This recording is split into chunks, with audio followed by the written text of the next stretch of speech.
ألم تر إلى ربك كيف مد الظل ولو شاء لجعله ساكنا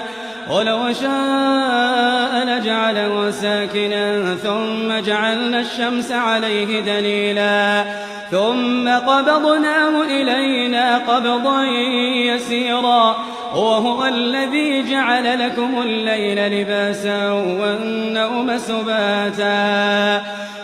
الذي جعل لكم الليل لباسا والنوم سباتا وجعل النهار نشورا وهو الذي أرسل الرياح بشرا بين يدي رحمته وأنزلنا من السماء ماء طهورا لنحيي به بلدة ميتا ونسقيه